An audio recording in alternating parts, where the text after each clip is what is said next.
இந்த கத்தி சாதாரண கத்தி இல்ல. இது தீர்ப்பு சொல்லும் கத்தி. இந்த 18 படிகள்ல பொய் சொன்னா உயிரே போயிடும். மதுரைக்கு அருகே அடர்ந்த மலைகளால் சூழப்பட்ட இடத்தில் அமைதியாக நின்றது அழகர் கோவில். அங்கு இருந்தார் அழகர் பெருமாள். ஆனால் அந்த கோவிலை காக்க இன்னொரு சக்தி இருந்தது. ஒரு அமாவாசை இரவு 18 பேர் பேராசையோடு அந்த கோவிலை நோக்கி வந்தார்கள். அவர்கள் நோக்கம் திருட்டு. அவர்கள் மெதுவாக, யாருக்கும் தெரியாமல் கோவிலுக்குள் நுழைந்தார்கள். அமைதி அவர்களை சூழ்ந்தது. திடீரென்று ஒரு குளிர்ந்த காற்று வீசியது. விளக்குகள் அதிர்ந்தது.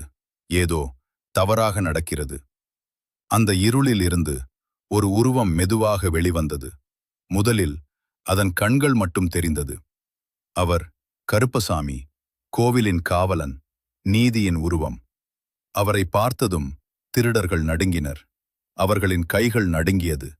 ஆனால் தப்பிக்க வழியில்லை. ஒருவராக ஒருவர் அந்த படிகளில் விழ ஆரம்பித்தார்கள். கருப்பசாமி தண்டனை வழங்க ஆரம்பித்தார். அந்த இரவு ஒரு படி ஒரு தீர்ப்பு ஆனது. அவ்வாறு 18 படிகள் உருவானது. அந்த 18 பேரின் ஆவிகளை கருப்பசாமி அழித்துவிடவில்லை. அவர்களை காவலர்களாக மாற்றினார்.